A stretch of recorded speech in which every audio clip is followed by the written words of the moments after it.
ഏവർക്കും mathematics practical എക്സാമിനേഷനുമായി ബന്ധപ്പെട്ട ഈ സ്പെഷ്യൽ വീഡിയോയിലേക്ക് സ്വാഗതം. ഈ വർഷത്തെ +2 വിദ്യാർത്ഥികളുടെ പ്രാക്ടിക്കൽ എക്സാമിനേഷൻ ജാനുവരി 22-ന് ആരംഭിച്ച് ഫെബ്രുവരി 15-ന് അവസാനിക്കുകയാണ്. ഓരോ സ്കൂളിലും വ്യത്യസ്ത ടൈം ടേബിൾ അനുസരിച്ചായിരിക്കും പ്രാക്ടിക്കൽ എക്സാമിനേഷൻ. കേരളത്തിലെ എല്ലാ സ്കൂളുകളിലും ഒറ്റ ദിവസമായിരിക്കത്തില്ല മാത്തമാറ്റിക്സ് പ്രാക്ടിക്കൽ എക്സാമിനേഷൻ. അതുപോലെ തന്നെ ഫിസിക്സ് പ്രാക്ടിക്കൽ ആയാലും ഓരോ സ്കൂളിലും വ്യത്യസ്തമായ ടൈം ടേബിൾ അനുസരിച്ചായിരിക്കും സംഘടിപ്പിക്കുന്നത്. നിങ്ങളുടെ സ്വന്തം ടീച്ചർ നിങ്ങൾക്ക് ടൈം ടേബിൾ നൽകും. ആ ടൈം ടേബിൾ പ്രകാരം കൃത്യമായി പഠിച്ച് പ്രാക്ടിക്കൽ എക്സാമിനേഷൻ വിജയകരമായി പൂർത്തിയാക്കാൻ നിങ്ങൾക്ക് സാധിക്കട്ടെ എന്ന് ആശംസിക്കുന്നു. തീർച്ചയായും നമ്മുടെ സബ്ജക്ട് മാത്തമാറ്റിക്സ് സബ്ജക്ട് ഒത്തിരി പുതുമകളോടുകൂടിയാണ് ഈ വർഷത്തെ മാത്തമാറ്റിക്സ് പ്രാക്ടിക്കൽ എക്സാമിനേഷൻ സംഘടിപ്പിക്കുന്നത്.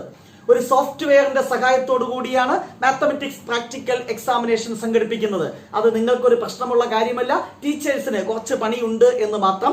നിങ്ങൾക്ക് നേട്ടമാണ് കൂടുതൽ ഉള്ളത്. അത് വിശദീകരിക്കുന്ന ഒരു വീഡിയോ ഓൾറെഡി ഞാൻ ഡിസ്കസ് ചെയ്ത് കഴിഞ്ഞു. അത് കണ്ടാൽ സോഫ്റ്റ്വെയറിന്റെ നേട്ടങ്ങൾ കുട്ടികൾക്ക് എന്ത് എന്ന് വ്യക്തമായി നിങ്ങൾക്ക് മനസ്സിലാക്കാം. അതുപോലെ ഓരോ എക്സാമിനേഷനും ചോദിക്കാൻ സാധ്യതയുള്ള പ്രാക്ടിക്കൽസ്, അതായത് മാത്തമാറ്റിക്സ് പ്രാക്ടിക്കൽ എക്സാമിനേഷൻ ചെയ്യുമ്പോൾ നിങ്ങൾക്ക് എന്താണ് 6 ലാബാണ് ക്വസ്റ്റ്യൻ പേപ്പറിൽ ഉണ്ടാകുന്നത്. നിങ്ങളുടെ സ്കൂളിൽ എക്സാമിനേഷന് വേണ്ടി 8 ലാബ് പഠിക്കുവാൻ ആവശ്യപ്പെടും. ആ 8 ലാബിൽ നിന്ന് ഏതെങ്കിലും 6 ലാബിലുള്ള ക്വസ്റ്റ്യൻസ് ആയിരിക്കും പ്രാക്ടിക്കൽ എക്സാമിനേഷന് ചോദിക്കുക. 3 first year lab, 3 second year lab. ആ ലാബിലെ ക്വസ്റ്റ്യൻസ് നിങ്ങൾ ചെയ്തുകൊണ്ടിരിക്കുമ്പോൾ നിങ്ങളോട് ടീച്ചേഴ്സ് ചില ക്വസ്റ്റ്യൻസ് ചോദിക്കും. അതാണല്ലോ വൈവ ക്വസ്റ്റ്യൻസ്. അത് കൃത്യമായി പറയുമ്പോൾ നിങ്ങൾക്ക് 4 മാർക്ക് കിട്ടും. ഓരോ ലാബിലെയും ഇമ്പോർട്ടന്റ് വൈവ ക്വസ്റ്റ്യൻസ് എന്തൊക്കെയാണ്, എന്തൊക്കെയാകാം എന്നുള്ള ഒരു ഡിസ്കഷൻ ഓൾറെഡി ഒരു വീഡിയോയിൽ കൂടെ നൽകിയിട്ടുണ്ട്. ആ വീഡിയോ കണ്ടാൽ വൈവ ക്വസ്റ്റ്യൻസ് എന്തൊക്കെയാകാം എന്നുള്ള സൂചന നിങ്ങൾക്ക് കിട്ടും. 4 മാർക്ക് നിങ്ങളുടെ റെക്കോർഡ് സബ്മിറ്റ് ചെയ്ത്, അതായത് സർട്ടിഫൈ ചെയ്ത റെക്കോർഡ് സബ്മിറ്റ് ചെയ്യുമ്പോൾ നിങ്ങൾക്ക് കിട്ടുന്നു 4 മാർക്ക്. ബാക്കി 32 മാർക്സിനാണ് നമുക്ക് പണിയെടുക്കാനുള്ളത്. അതിനുവേണ്ടി നേരത്തെ സൂചിപ്പിച്ചു 8 ലാബാണ് പരീക്ഷയ്ക്ക് വേണ്ടി പഠിക്കേണ്ടത്. അതിൽ 6 ലാബേ ചോദിക്കത്തുള്ളൂ. അപ്പൊ സ്വാഭാവികമായും നിങ്ങൾ സ്കൂളിൽ പറയുന്ന 8 ലാബിൽ 6 ലാബ് തറവായി പഠിക്കുക. ഫസ്റ്റ് ഇയറിലെ 3 ലാബും സെക്കൻഡ് ഇയറിലെ 3 ലാബും തറവായി പഠിക്കുക. പ്രീവിയസ് ക്വസ്റ്റ്യൻ പേപ്പർ പഠിക്കുക.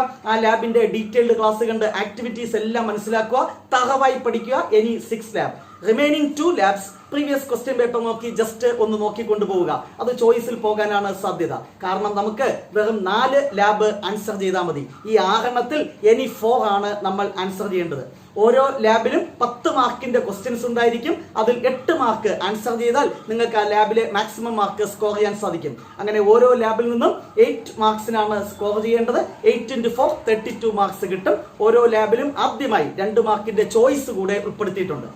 സ്വാഭാവികമായിട്ടും 8 മാർക്ക് വളരെ സിമ്പിൾ ക്വസ്റ്റ്യനും ഒരു 2 മാർക്കിന്റെ അല്ലെങ്കിൽ ഒരു 1 വേർഡ് ക്വസ്റ്റ്യൻ ചിലപ്പോൾ ഇൻഡയറക്റ്റ് ചോദിക്കാൻ സാധ്യതയുണ്ട്. ടെൻഷൻ അടിക്കേണ്ട. 10 മാർക്ക് നിങ്ങൾ എന്ത് ചെയ്യുക, ആൻസർ ചെയ്യുക. അതിൽ നിന്ന് 8 തീർച്ചയായിട്ടും നിങ്ങൾക്ക് കിട്ടും.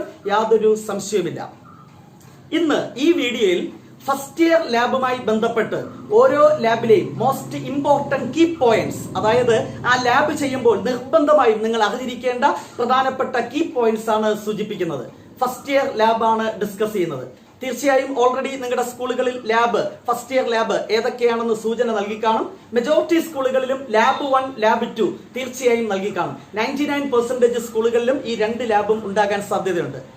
ചില സ്കൂളുകളിൽ ലാബ് 1, 2, 3, 4 ഈ 4 ലാബ് പഠിക്കാനായിരിക്കും ആവശ്യപ്പെട്ടത്. ചില സ്കൂളുകളിൽ ലാബ് 1, ലാബ് 2 പിന്നെയുള്ള 2 ലാബ് ചിലപ്പോൾ കോണിക് സെക്ഷൻ ആകാം, സർക്കിൾ ആൻഡ് പരാബോള ആകാം. ചില സ്കൂളുകളിൽ കോണിക് സെക്ഷൻ ലിമിറ്റ് ആകാം. ചില സ്കൂളുകളിൽ സർക്കിൾ ആൻഡ് പരാബോള ലിമിറ്റ്സ് ആകാം. ഇതിനപ്പുറത്ത് സാധ്യതയില്ല. അപൂർവം സ്കൂളുകളിൽ എലിപ്സ് ആൻഡ് ഹൈപ്പർബോള ചോദിക്കാൻ സാധ്യതയുണ്ട്. എന്തായാലും ഇത്രയും ലാബ് 1, 2, 3, 4 അറിയാമല്ലോ. Value of function, shifting of graphs, domain and range, trigonometry function, ഈ 4 ലാബാണ് ഏറ്റവും പ്രധാനപ്പെട്ടത് എന്നാണ് ഞാൻ സൂചിപ്പിക്കുന്നത്.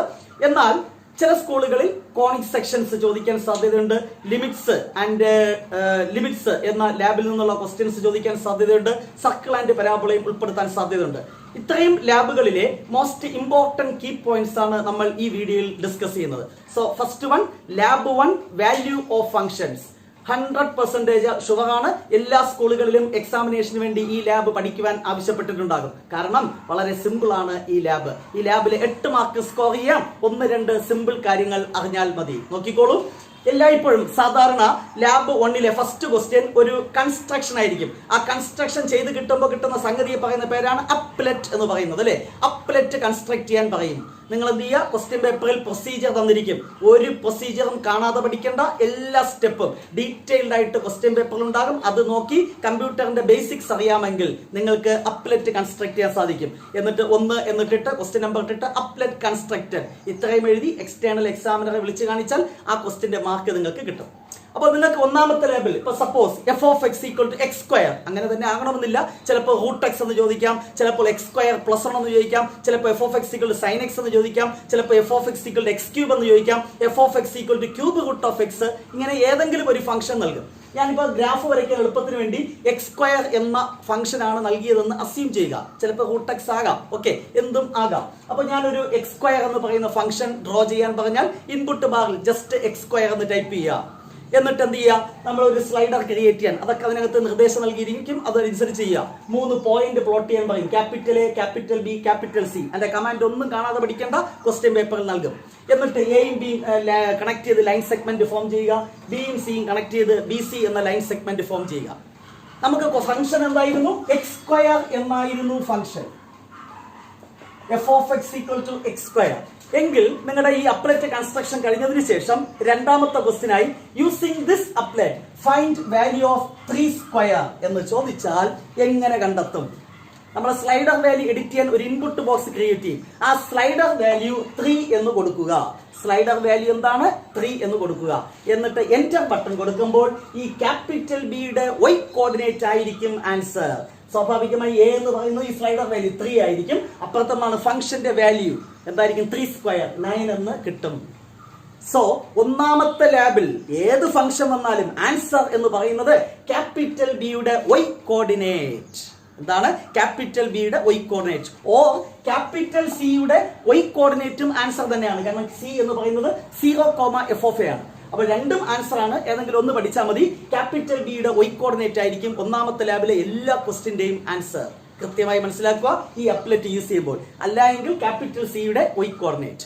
ഇനി നമുക്ക് എക്സ് ക്യൂബ് ആണ് ചോദിച്ചതെങ്കിൽ ചിലപ്പോൾ എന്താണ് ഫംഗ്ഷൻ എക്സ് ക്യൂബ് ആണ് തരുന്നതെങ്കിൽ എന്താണ് 1.2 അതിന്റെ ക്യൂബ് കാണാൻ ചോദിക്കും. സ്ലൈഡർ വാല്യൂ എന്ത് കൊടുക്കുക, 1.2. എന്റർ ചെയ്യുമ്പോൾ ക്യാപിറ്റൽ ബിയുടെ y കോർഡിനേറ്റ് ആയിരിക്കും ആൻസർ. ഇത് ഫംഗ്ഷൻ എക്സ് ക്യൂബ് ആണെങ്കിൽ നമ്മൾ ഇങ്ങനെ ചെയ്യും. ഇനി അതിന്റെ തൊട്ടടുത്ത question using this applet find value of sign 1.2. വീണ്ടും സ്ലൈഡർ വാല്യൂ എന്ത് കൊടുക്കുക, 1.2. ആ ഫംഗ്ഷൻ എഡിറ്റ് ചെയ്യാൻ ഒരു ഇൻപുട്ട് ബോക്സ് നമ്മൾ ക്രിയേറ്റ് ചെയ്യും. ആ ഫംഗ്ഷന്റെ അവിടെ എന്ത് കൊടുക്കണം, sine x. Function sine x എന്ന് അടിക്കുക, സ്ലൈഡർ വാല്യൂ 1.2. എന്റർ കൊടുക്കുമ്പോൾ ക്യാപിറ്റൽ ബിയുടെ y കോർഡിനേറ്റ് ആണ് ആൻസർ എന്ന് പറയുന്നത്. വളരെ ഈസി ആയിട്ട് കണ്ടെത്തിക്കൂടെ? ഇത്രയേ ഉള്ളൂ. ഇനി ചിലപ്പോൾ എന്താണ് ഫൈൻഡ് വാല്യൂ ഓഫ് 3/1/4 എന്ന് ചോദിച്ചാൽ ഫംഗ്ഷൻ എങ്ങനെ എഡിറ്റ് ചെയ്യും? Function x⁻⁴. ഫംഗ്ഷൻ എന്താണ്, x⁻⁴. എന്നിട്ട് എന്താണ് സ്ലൈഡർ വാല്യൂ എന്ത് കൊടുക്കുക, 3 എന്ന് കൊടുക്കുക. ചിലപ്പോൾ ഫൈൻഡ് വാല്യൂ ഓഫ് 2/1.5 എന്ന് ചോദിച്ചാൽ ഫംഗ്ഷൻ എന്ത് കൊടുക്കണം, 2x എന്ന് കൊടുക്കുക. 2x എന്നിട്ട് x എന്ന് പറയുന്ന സ്ലൈഡർ വാല്യൂ 1.5. അല്ല എങ്കിൽ 2x എന്ന് കൊടുക്കാം, അല്ലെങ്കിൽ x⁻1.5 അങ്ങനെ കൊടുക്കാം. എങ്കിൽ സ്ലൈഡർ വാല്യൂ എന്ത് കൊടുക്കണം, 2. എന്നിട്ട് എന്റർ ചെയ്യുമ്പോൾ ക്യാപിറ്റൽ ബിയുടെ y കോർഡിനേറ്റ് ആയിരിക്കും ആൻസർ. വളരെ സിമ്പിൾ അല്ലേ? ഇതിലും സിമ്പിൾ ആയിട്ട് ചോദിക്കാൻ വേറൊരു വഴിയില്ല, അത്രയ്ക്ക് സിമ്പിൾ ആണ്. ഇനി ഫൈൻഡ് വാല്യൂ ഓഫ് 1/7. ഇൻപുട്ട് ബോക്സിൽ എന്ത് ഫംഗ്ഷൻ ടൈപ്പ് ചെയ്യും? 1/7 കാണണമെങ്കിൽ 1/x. ഇൻപുട്ട് ബോക്സിൽ ഫംഗ്ഷന്റെ പ്ലേസിൽ എന്ത് കൊടുക്കുക, 1/x. സ്ലൈഡർ വാല്യൂ എന്ത് കൊടുക്കുക, 7 എന്ന് കൊടുക്കുക. എന്റർ ചെയ്യുമ്പോൾ ക്യാപിറ്റൽ ബിയുടെ y കോർഡിനേറ്റ് ആയിരിക്കും ആൻസർ. ഇനി ഫംഗ്ഷൻ 1/x-2 എന്നിരിക്കട്ടെ. Function 1/x-2. Find value of 1/5.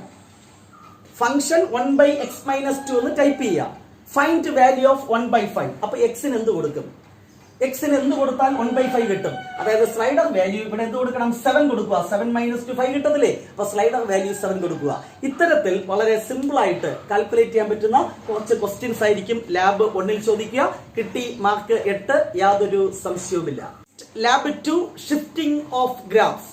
വളരെ സിമ്പിൾ ആയിട്ടുള്ള മറ്റൊരു ലാബ്. ഇവിടെയും ഫസ്റ്റ് ക്വസ്റ്റ്യൻ ഒരു അപ്ലെറ്റ് കൺസ്ട്രക്ഷൻ ആയിരിക്കും. സ്റ്റെപ്പുകൾ തന്നിരിക്കും, അതനുസരിച്ച് അപ്ലെറ്റ് കൺസ്ട്രക്ട് ചെയ്യുക, എക്സ്റ്റേണൽ എക്സാമിനറെ വിളിച്ചു കാണിക്കുക.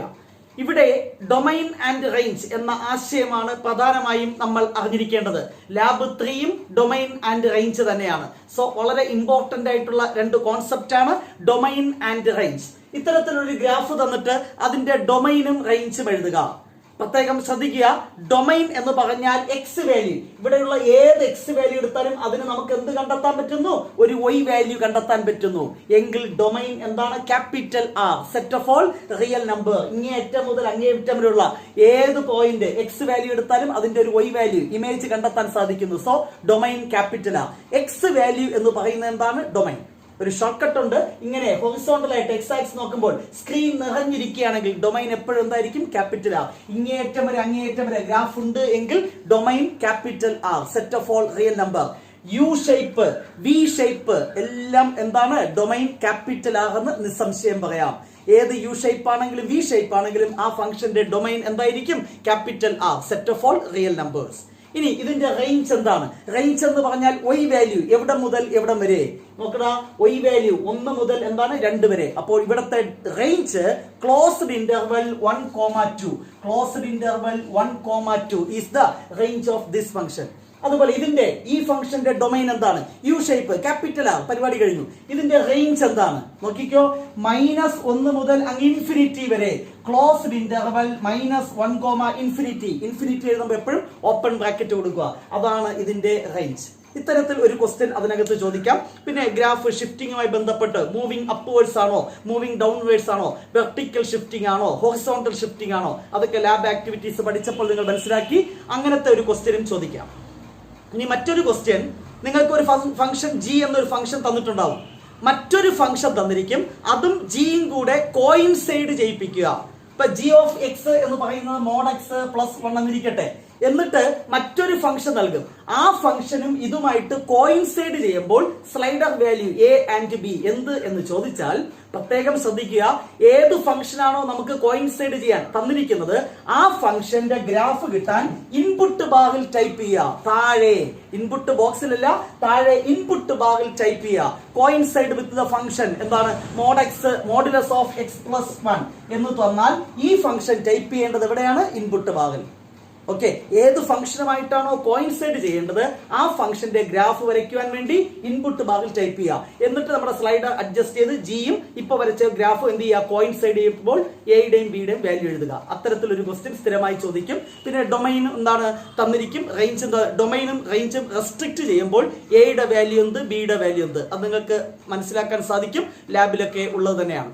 പിന്നെ ഒരു പ്രധാനപ്പെട്ട കാര്യം, ഒരു ഫംഗ്ഷന്റെ ഗ്രാഫ് തന്നിട്ട് അതിന്റെ റിഫ്ലക്ഷൻ കിട്ടണമെങ്കിൽ ഏത് കമാൻഡ് കൊടുക്കണം? എഫ് ഓഫ് -x ആണോ, -f(x) ആണോ എന്നുള്ള രീതിയിൽ ഒരു ക്വസ്റ്റ്യൻ കൂടെ ചോദിക്കാൻ സാധ്യതയുണ്ട്. ഇത്രയേ ഉള്ളൂ എന്താണ് ഷിഫ്റ്റിംഗ് ഓഫ് ഗ്രാഫ്സ് എന്ന ലാബിൽ നമ്മൾ അറിഞ്ഞിരിക്കേണ്ട പ്രധാനപ്പെട്ട key points. Next lab 3 domain and range. നേരത്തെ സൂചിപ്പിച്ചു, ഡൊമൈൻ ആൻഡ് റേഞ്ച് ലാബ് 2 ആ കോൺസെപ്റ്റ് മതി. കുറെ വ്യത്യസ്തമായ ഫംഗ്ഷൻ തന്നിരിക്കും. ആ ഫംഗ്ഷന്റെ ഗ്രാഫ് ഡ്രോ ചെയ്യുക, എന്നിട്ട് അതിന്റെ ഡൊമൈൻ എഴുതുക, റേഞ്ച് എഴുതുക. എക്സ് മൈനസ് എന്താണ്? Floor X minus floor X എന്ന് പറയുന്ന ഫംഗ്ഷന്റെ X minus floor X X minus floor X, seal X അല്ല ഫ്ലോർ എക്സ്. ഇതിന്റെ ഡൊമൈൻ എന്ത്, റേഞ്ച് എന്ത്? സ്ഥിരം ചോദിക്കുന്ന ഒരു ക്വസ്റ്റ്യൻ ആണ്. ഡൊമൈൻ ആണെങ്കിൽ യാതൊരു സംശയം വേണ്ട, ക്യാപിറ്റൽ ആർ. ഇത്തരത്തിലുള്ള ക്വസ്റ്റ്യൻ ചോദിക്കും. റേഞ്ച് ആണെങ്കിൽ ക്ലോസ്ഡ് ഇന്റർവൽ 0,1. 1 എന്തായിരിക്കും? ഓപ്പൺ ഇന്റർവൽ ആയിരിക്കും. ഓപ്പൺ ഇന്റർവൽ അത് പ്രത്യേകം ശ്രദ്ധിക്കുക. അത് ഡീറ്റെയിൽഡ് ക്ലാസ്സിൽ ഡീറ്റെയിൽഡ് ആയിട്ട് നമ്മൾ പറഞ്ഞിട്ടുണ്ട്. ഇതുപോലെ 2x minus 2 into floor X, 5x minus 5 into floor X, അത്തരത്തിലുള്ള ഒരു ക്വസ്റ്റ്യൻ സ്ഥിരമായി ഡൊമൈൻ ആൻഡ് റേഞ്ചിൽ ചോദിക്കാറുണ്ട്. ബാക്കിയൊക്കെ ഡയറക്റ്റ് ആയിട്ട് ചെയ്യാൻ പറ്റുന്ന ക്വസ്റ്റ്യൻസ് ആണ്. ജസ്റ്റ് നമ്മുടെ പ്രീവിയസ് ക്വസ്റ്റ്യനും ഡീറ്റെയിൽഡ് ക്ലാസ്സും കണ്ടാൽ മതി. നെക്സ്റ്റ് നമുക്ക് ഡിസ്കസ് ചെയ്യാനുള്ളത് ലാബ് ഫോർ ട്രിഗണോമെട്രിക് ഫംഗ്ഷൻസ്. ഈ ലാബിലെ ക്വസ്റ്റ്യൻസും വളരെ സിമ്പിൾ ആയിട്ട് നിങ്ങൾക്ക് ചെയ്യുവാൻ സാധിക്കും. ഇവിടെയും ആദ്യം ഒരു അപ്ലെറ്റ് കൺസ്ട്രക്ട് ചെയ്യാനാണ് നിങ്ങളോട് ആവശ്യപ്പെടുക. അതിന്റെ വിശദമായ സ്റ്റെപ്പുകൾ നിങ്ങളുടെ ക്വസ്റ്റ്യൻ പേപ്പറിൽ തന്നിരിക്കും. ആദ്യം ഒരു യൂണിറ്റ് സർക്കിൾ കൺസ്ട്രക്ട് ചെയ്യാൻ പറയും. അപ്പൊ എന്താണ് യൂണിറ്റ് സർക്കിൾ എന്ന് അറിയണം. റേഡിയസ് 1 ആയിട്ടുള്ള സർക്കിൾ, അതാണ് യൂണിറ്റ് സർക്കിൾ. നിങ്ങൾക്ക് സെന്റർ O ആദ്യം പ്ലോട്ട് ചെയ്യാൻ പറയും, അത് പ്ലോട്ട് ചെയ്യുക. സെന്റർ Oയും റേഡിയസ് 1 ഒരു സർക്കിൾ കൺസ്ട്രക്ട് ചെയ്യാൻ പറയും, അതാണ് യൂണിറ്റ് സർക്കിൾ. എന്നിട്ട് ഈ സർക്കിളിൽ ഒരു പോയിന്റ് ക്യാപിറ്റൽ P കണ്ടെത്താൻ പറയും. അതിനുവേണ്ടി ഒരു കമാൻഡ് ഉണ്ട്. Capital P equal to rotate capital A small letter A, അത് സ്ലൈഡർ ആണ് കേട്ടോ, ക്യാപിറ്റൽ ലെറ്റർ O. 0 എന്ന് ചിലർ തെറ്റിദ്ധരിക്കും, അത് ക്യാപിറ്റൽ ലെറ്റർ O ആണ്. റൊട്ടേറ്റ്, ഇത് കാണാതെ പഠിക്കേണ്ട, ക്വസ്റ്റ്യൻ പേപ്പറിൽ തന്നിരിക്കും കേട്ടോ. Rotate capital A small letter A, ഇവിടെ ഉണ്ടാകുന്ന റൊട്ടേഷൻ അതാണ് slider value, small letter A capital O. അത് നമ്മൾ ടൈപ്പ് ചെയ്യുമ്പോൾ, ഇവിടെ ഇൻപുട്ട് ബാറിൽ താഴെ ടൈപ്പ് ചെയ്യുമ്പോൾ നിങ്ങൾക്ക് സർക്കിളിൽ, യൂണിറ്റ് സർക്കിളിൽ ഒരു പോയിന്റ് കിട്ടും, ക്യാപിറ്റൽ P. ആ പോയിന്റിന്റെ പ്രത്യേകത എന്താണ്? അതാണ് നെക്സ്റ്റ്. എന്താണ്? ക്യാപിറ്റൽ Pയുടെ എക്സ് കോർഡിനേറ്റ് എന്ന് പറയുന്നത് കോസ് ഓഫ് ദിസ് ആംഗിൾ. ഈ ആംഗിൾ റേഡിയൻ മെഷറിലാണ് നമ്മൾ മെഷർ ചെയ്യുന്നത്. ഓക്കെ, അപ്പോൾ കോസ് A എന്ന് പറയുന്നത് ക്യാപിറ്റൽ Pയുടെ എക്സ് കോർഡിനേറ്റ് ആയിരിക്കും. ക്യാപിറ്റൽ Pയുടെ Y കോർഡിനേറ്റ് എന്ന് പറയുന്നത് എന്താണ്? Sine A. ഇതാണ് പ്രധാനപ്പെട്ട പോയിന്റ്. ക്യാപിറ്റൽ Pയുടെ എക്സ് കോർഡിനേറ്റ് എന്ന് പറയുന്നത് കോസ് വാല്യൂ, Y കോർഡിനേറ്റ് എന്ന് പറയുന്നത് സൈൻ വാല്യൂ. ആദ്യം ഇരിക്കുന്നത് കോസ്, രണ്ടാമതിരിക്കുന്നത് സൈൻ. കഥ കഴിഞ്ഞു. ഇത്രയും മാത്രം മനസ്സിലാക്കിയാൽ മതി. ക്യാപിറ്റൽ P ഒരു യൂണിറ്റ് സർക്കിളിലെ ഒരു ജനറൽ പോയിന്റ് എടുത്താൽ ആ പോയിന്റിന്റെ x coordinate cos value, Y coordinate എന്തായിരിക്കും? Sine value. അങ്ങനെയാണെങ്കിൽ ഫൈൻഡ് വാല്യൂ ഓഫ് സൈൻ 3.4 എന്ന് എക്സാമിനേഷൻ ചോദിക്കും. ഈ അപ്പറേറ്റ് കൺസ്ട്രക്ട് ചെയ്ത് തൊട്ടടുത്ത ക്വസ്റ്റ്യൻ ഇതാകാനാണ് സാധ്യത. എങ്ങനെ കാണും? നമ്മൾ എന്ത് ചെയ്യണം? സ്ലൈഡറിന്റെ വാല്യൂ എഡിറ്റ് ചെയ്യാൻ വേണ്ടി ഒരു ഇൻപുട്ട് ബോക്സ് നമ്മൾ ക്രിയേറ്റ് ചെയ്യും. അവിടെ സ്ലൈഡർ വാല്യൂ 3.4 എന്ന് കൊടുക്കുക. എന്റർ ചെയ്യുമ്പോൾ ക്യാപിറ്റൽ Pയുടെ Y കോർഡിനേറ്റ് രണ്ടാമതിരിക്കുന്നതായിരിക്കും എന്ത്? സൈൻ 3.4ന്റെ ആൻസർ. ഇനി കോസ് 3.4 ചോദിച്ചാലോ? വീണ്ടും ഇത് തന്നെയാണ്, സ്ലൈഡർ വാല്യൂ 3.4. ദെൻ എന്റർ ചെയ്യുമ്പോൾ ക്യാപിറ്റൽ Pയുടെ എക്സ് കോർഡിനേറ്റ് ആയിരിക്കും കോസ് വാല്യൂ. ഇനി കോസ് 1.2 ചോദിച്ചാൽ സ്ലൈഡർ വാല്യൂ എന്ത് കൊടുക്കുക? 1.2. എന്റർ ചെയ്യുമ്പോൾ ക്യാപിറ്റൽ Pയുടെ എക്സ് കോർഡിനേറ്റ് ആദ്യം ഇരിക്കുന്നതായിരിക്കും കോസ് 1.2. വളരെ സിമ്പിൾ ആണ്. ഇത്തരത്തിലുള്ള ഒരു ക്വസ്റ്റ്യൻ ആയിരിക്കും രണ്ടാമത്തെ ക്വസ്റ്റ്യൻ ആയിട്ട് ചോദിക്കുക. മൂന്നാമത്തെ ക്വസ്റ്റ്യൻ ആയിട്ട് ഫൈൻഡ് വാല്യൂ ഓഫ് സൈൻ -3.4 എങ്ങനെ ചെയ്യും എങ്കിൽ ചെയ്യേണ്ടത് ഇത്ര മാത്രം. സ്ലൈഡറിൽ -3.4 കൊടുത്താൽ പോരെ എന്ന് ചോദിക്കും. പക്ഷേ സ്ലൈഡർ വാല്യൂ 0യേക്കാളും ചെറുതാക്കാൻ പാടില്ല എന്ന് ക്വസ്റ്റ്യൻ പേപ്പറിൽ തന്നിരിക്കും. Without editing slider value edit ചെയ്യാതെ സൈൻ -3.4ന്റെ വാല്യൂ എങ്ങനെ കണ്ടെത്താം? അതാണ് നമുക്കിവിടെ ഡിസ്കസ് ചെയ്യേണ്ടത്. അതിനുവേണ്ടി ഒരു ട്രിഗണോമെട്രിക് ഫോർമുല അറിയണം. സൈൻ ഓഫ് -x എന്ന് പറഞ്ഞാൽ -sin x എന്നൊരു റിസൾട്ട് ഉണ്ട്. അപ്പൊ ഇത് മെഷർ ചെയ്യാൻ നിങ്ങൾ എന്ത് ചെയ്യണം? -sin 3.4 കണ്ടാൽ മതി. അതായത് സൈൻ 3.4 കണ്ടിട്ട് ഒരു മൈനസ് കൊണ്ട് മൾട്ടിപ്ലൈ ചെയ്താൽ മതി. സൈൻ 3.4 എങ്ങനെ കാണാമെന്ന് സൂചിപ്പിച്ചല്ലോ. ആ ആൻസറിന്റെ കൂടെ എന്ത് ചെയ്യണം? ഒരു മൈനസ് മൾട്ടിപ്ലൈ ചെയ്താൽ മതി. അങ്ങനെയാണെങ്കിൽ കോസ് -1.2 കാണാൻ ചോദിച്ചാൽ എങ്ങനെ ചെയ്യും? കോസ് -1.2. അപ്പൊ മറ്റൊരു റിസൾട്ട് കോസ് ഓഫ് -x എന്ന് പറഞ്ഞാൽ എന്ത് തന്നെയാണ്? പ്ലസ് കോസ് എക്സ് തന്നെയാണ്. അതായത് കോസ് -1.2 കാൽക്കുലേറ്റ് ചെയ്യാൻ പറഞ്ഞാൽ which is equal to plus cos 1.2. Cos 1.2ന്റെ വാല്യൂ തന്നെയാണ്. അപ്പൊ കോസ് ഓഫ് നെഗറ്റീവ് വാല്യൂ കാണാൻ പറഞ്ഞാൽ കോസ് ഓഫ് പോസിറ്റീവ് വാല്യൂ മാത്രം കണ്ടാൽ മതി, രണ്ടും സെയിം ആയിരിക്കും. എന്നാൽ സൈനിന്റെ നെഗറ്റീവ് വാല്യൂ വരുമ്പോൾ എന്ത് ചെയ്യണം? ആ പോസിറ്റീവ് വാല്യൂ കണ്ടിട്ട് ഒരു മൈനസ് കൊണ്ട് മൾട്ടിപ്ലൈ ചെയ്യണം. സൈൻ ഓഫ് +3.4 കണ്ടിട്ട് മൈനസ് കൊണ്ട് മൾട്ടിപ്ലൈ ചെയ്യുക. വളരെ ഇമ്പോർട്ടന്റ് ആയിട്ടുള്ള 2 പോയിന്റ് ഇത്തരത്തിലുള്ള ഒരു ക്വസ്റ്റ്യനും ചോദിക്കും. ഇനി ചോദിക്കുന്നത് സൈനും കോസും മാത്രമല്ല, നിങ്ങളൊക്കെ പറയും ഫൈൻഡ് വാല്യൂ ഓഫ് സീക്ക് 1.5. ഇതിന്റെ വാല്യൂ കാണുക. അതിനുവേണ്ടി ഇങ്ങനെ 4 ഓപ്ഷൻ നൽകിയിരിക്കും. ഇതിൽ ഏത് കമാൻഡ് യൂസ് ചെയ്യണം? നിങ്ങൾക്കറിയാം സീക്ക് എന്ന് പറഞ്ഞാൽ എന്താണ്? 1/cos. സീക്ക് എന്ന് പറഞ്ഞാൽ 1/cos. കോസ് എന്ന് പറയുന്ന ആരാണ്? X coordinate of capital P. അപ്പൊ സീക്കിന്റെ വാല്യൂ കാണാൻ പറഞ്ഞാൽ ഇൻപുട്ട് ബാറിൽ താഴെ ടൈപ്പ് ചെയ്ത് കൊടുക്കണം 1/. എന്താണ്? 1/. കോസ് എന്നല്ല അടിക്കേണ്ടത്, 1/. ഏത് കമാൻഡ് കൊടുക്കണം? ഈ കമാൻഡ് കൊടുക്കുക, 1/x of p. ഈ കമാൻഡ് ക്വസ്റ്റ്യൻ പേപ്പറിൽ തന്നിരിക്കും. അതിൽ ഏത് ചൂസ് ചെയ്യണമെന്ന് നിങ്ങൾ തീരുമാനിക്കണം. അപ്പൊ സീക്ക് ആണെങ്കിൽ എന്താണ്? 1/cos. അപ്പൊ എന്ത് കൊടുക്കണം? 1/x of p എന്ന് ഇവിടെ കൊടുക്കണം. ഇൻപുട്ട് ബാറിൽ ടൈപ്പ് ചെയ്യുക. എന്നിട്ട് സ്ലൈഡർ വാല്യൂ എന്തടിച്ചു കൊടുക്കണം? 1.5. എന്റർ ചെയ്യുമ്പോൾ ഓൾജിബ്രൈറ്റ് വ്യൂവിൽ ഏറ്റവും അവസാനം കാണുന്ന വാല്യൂ അതായിരിക്കും സീക്ക് 1.5. അതുപോലെ കൊസീക്ക് 1.5 ആണെങ്കിലോ കൊസീക്ക് 1.5 ആണെങ്കിൽ ഏത് കമാൻഡ് യൂസ് ചെയ്യണം? കൊസീക്ക് എന്ന് പറഞ്ഞാൽ 1/sin. സൈൻ എന്ന് പറയുന്നത് y കോർഡിനേറ്റ്. അപ്പൊ ഏതാണ് 1/y ഓഫ് p. എന്നിട്ട് സ്ലൈഡറിൽ 1.5 കൊടുക്കുക, എന്റർ കൊടുക്കുമ്പോൾ ഓൾജിബ്രൈറ്റ് വ്യൂവിലാണ് answer, note the point. Algebra view ഏറ്റവും അവസാനം കാണുന്നതായിരിക്കും ആൻസർ. അതുപോലെ നമുക്ക് tan 1.5 ചോദിച്ചാൽ ഏത് കമാൻഡ് യൂസ് ചെയ്യണം? tan എന്ന് പറഞ്ഞാൽ സൈൻ ബൈ കോസ് അറിയണം. സൈൻ ബൈ കോസ്, സൈൻ എന്ന് പറഞ്ഞാൽ എക്സ് അല്ലല്ലോ y coordinate of p by x coordinate of p.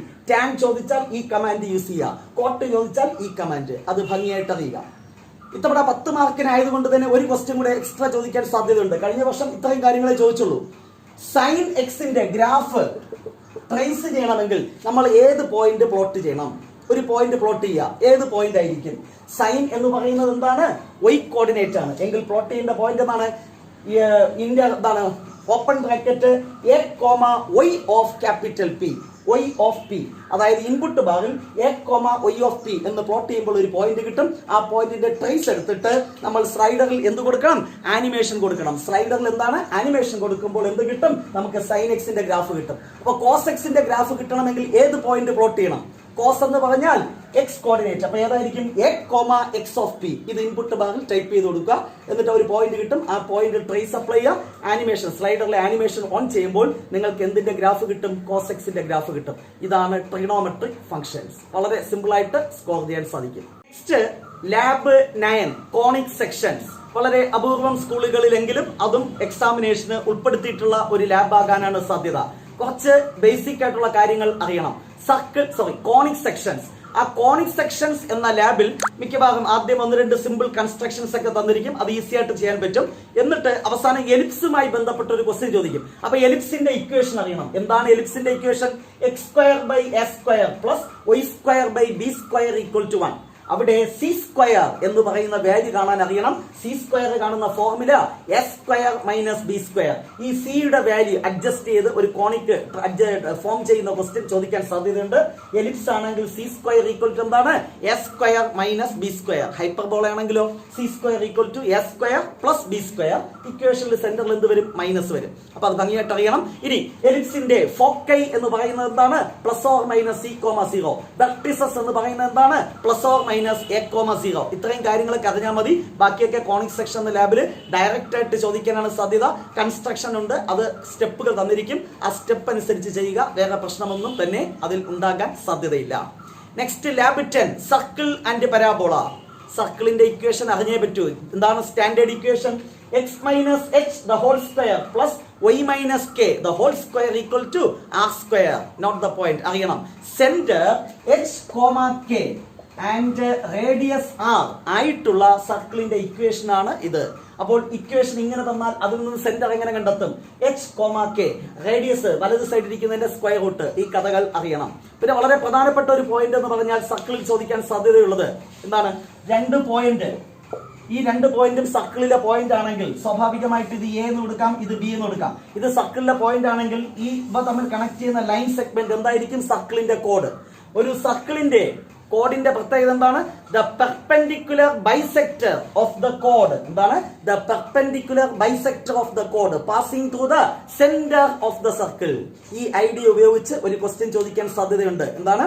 ഒരു സർക്കിളിന്റെ കോഡ് കണ്ടെത്തുക. ആ കോഡിന്റെ perpendicular bisector passing through the centre of the circle. ആ ഐഡിയ യൂസ് ചെയ്തും നമുക്ക് ക്വസ്റ്റ്യൻസ് ചോദിക്കും. പിന്നെ അതിനകത്തുള്ളത് പരാബോള. പരാബോളയുടെ സ്റ്റാൻഡേർഡ് ഇക്വേഷൻ ഈ സി ഷേപ്പ് ആണെങ്കിൽ y² = 4ax. ഇപ്പത്തെ തിരിഞ്ഞു വരികയാണെങ്കിൽ y² = -4x. x² = 4ay ആണെങ്കിൽ ഇതാണ് ഷേപ്പ്. ഇതൊക്കെ അറിയാം. ഇതിന്റെ focus a, 0 length of latus rectum 2 എന്നാണ്. പരാബോള ആണെങ്കിൽ 4a. ഏത് പരാബോളയ്ക്ക് length of latus rectum 4a. ഇത്തരത്തിലുള്ള ബേസിക് ഐഡിയാസ് കൂടെ അറിഞ്ഞിരുന്നാൽ സർക്കിൾ ആൻഡ് പരാബോള എന്ന ലാബിലെ ക്വസ്റ്റ്യൻസ് ഈസി ആയിട്ട് ആൻസർ ചെയ്യാം. അതുപോലെ തന്നെ അടുത്ത ലാബ്, അത് വളരെ വളരെ ചുരുക്കം സ്കൂളുകളിൽ മാത്രമേ എക്സാമിനേഷൻ ഉൾപ്പെടുത്താൻ സാധ്യതയുള്ളൂ. Ellipse and hyperbola. അവിടെ നേരത്തെ പറഞ്ഞ എലിപ്സിന്റെ ഇക്വേഷൻ, ഹൈപ്പർബോളയുടെ ഇക്വേഷൻ, അതിന്റെ പ്രോപ്പർട്ടീസ് ഇത്രയും അറിഞ്ഞാൽ മതി. ആ ലാബും സ്കോർ ചെയ്യാം. ഫൈനലി ചില സ്കൂളുകളിലെങ്കിലും 13 ലാബ് 13 ലിമിറ്റ്സ് എന്ന ലാബ് ഉൾപ്പെടുത്താൻ സാധ്യതയുണ്ട്. വളരെ ചെറിയ ഒരു കോൺസെപ്റ്റ് മതി. അത് ലാബ് ആക്ടിവിറ്റി ചെയ്യുമ്പോൾ വളരെ കോംപ്ലിക്കേറ്റഡ് ആയിട്ട് തോന്നുമെങ്കിലും എക്സാമിനേഷൻ സിമ്പിൾ ആയിട്ട് ചോദിക്കും. ലിമിറ്റ് എക്സിസ്റ്റ് ചെയ്യണമെങ്കിൽ വാട്ട് ഈസ് ദ കണ്ടീഷൻ?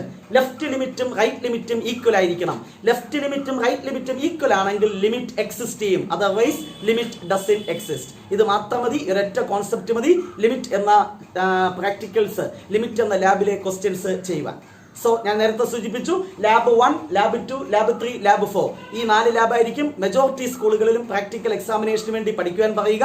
അപൂർവം സ്കൂളുകളിൽ ഞാൻ സൂചിപ്പിച്ച conic section, circle and parabola, ellipse and hyperbola, അതുപോലെ ലിമിറ്റ്സ് ഇതിലേതെങ്കിലും ഉൾപ്പെടുത്താനും സാധ്യതയുണ്ട്. ഈ പറഞ്ഞ കാര്യങ്ങൾ ജസ്റ്റ് ഒറ്റ നോട്ടത്തിൽ ഒരു റിവിഷന് വേണ്ടി പറഞ്ഞു എന്ന് മാത്രം. തീർച്ചയായും പ്രീവിയസ് ക്വസ്റ്റ്യൻ പേപ്പറൊക്കെ കാണുക. അതിൻ്റെയൊക്കെ പ്ലേലിസ്റ്റിന്റെ ലിങ്ക് ഞാൻ ഡിസ്ക്രിപ്ഷൻ ബോക്സിൽ നൽകിയിട്ടുണ്ട്. തീർച്ചയായിട്ടും നിങ്ങൾക്ക് പ്രാക്ടിക്കൽ എക്സാമിനേഷൻ ആവശ്യമായ എല്ലാ വീഡിയോ ക്ലാസ്സുകളും ഓൾറെഡി അപ്ലോഡ് ചെയ്തിട്ടുണ്ട്. ആ ക്ലാസ്സുകൾ കാണുക.